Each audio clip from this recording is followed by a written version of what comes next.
আসসালামু আলাইকুম রহমতুল্লাহ। তুরস্ক, এরদোয়ানের রাষ্ট্র তুরস্ক ভারতের স্বীকৃত শত্রু একটি।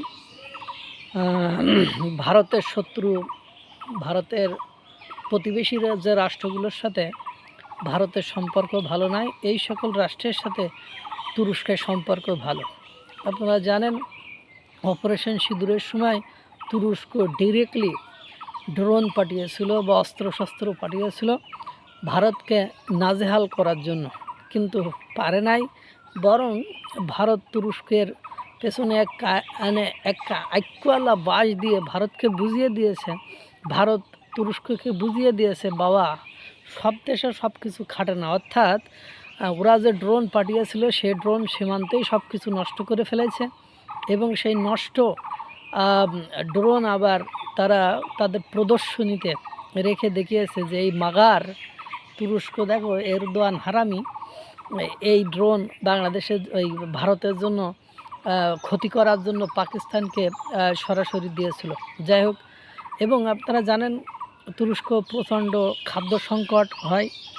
এই খাদ্য সংকটের জন্য তিনবার অফিসিয়ালি ভারতের কাছে আবেদন করা হয় যাতে করে ভারত তাদের খাদ্যপণ্য বা শস্য দেয়। কিন্তু ভারত বলছে, ভাই তোমরা একবার আমাদেরকে যে অপমান করেছো, আমরা তোমাদেরকে গম পাঠিয়েছিলাম, সেই গম তোমরা নাওনি, বরং বলেছো যে এই গমে রোগ ছড়ানো ভাইরাস আছে বলে তোমরা এটা মিশরে পাঠিয়েছিলে, মিশরও নেয়নি।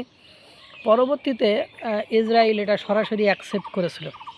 সুতরাং তোমার মতো বেঈমান যে দুর্যোগের সময় আমি যাকে সাহায্য করে বা আমরা যাকে সাহায্য করে দুর্যোগ কাটিয়ে তুলেছিলাম, সেই বেঈমানরা আমাকে বিশ্বাস করতে পারো না, অথচ আমার পণ্য খেয়ে সেই হতাশা থেকে বেরোয় এসেছিলে। সুতরাং তোমাদের সাথে কোনো ব্যবসা বাণিজ্য নয়। এবার 10 লাখ ব্যারেল অপরিশোধিত তেল নিয়ে রাশিয়া থেকে তুরস্কর দিকে যাচ্ছিল একটি জাহাজ, সেই জাহাজে ড্রোন হামলা হয়েছে।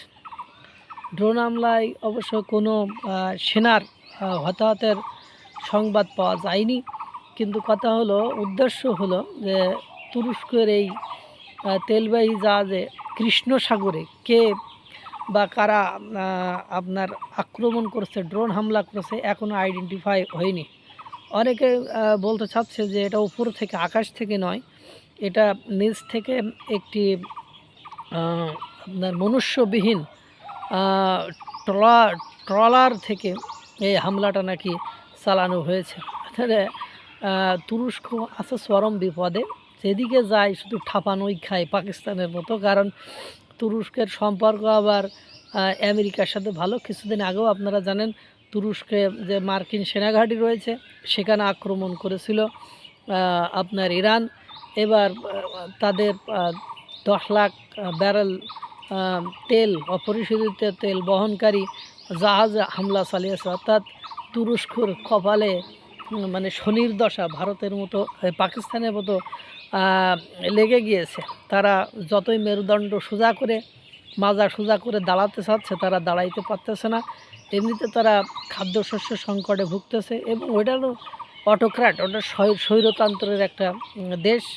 এরদোয়ানের দেশের কোনো গণমাধ্যম ঠিকঠাক কাজ করতে পারে না, তাদের গণমাধ্যমের কোনো স্বাধীনতা নেই। আপনারা এটা জানেন কিনা আমি জানি না।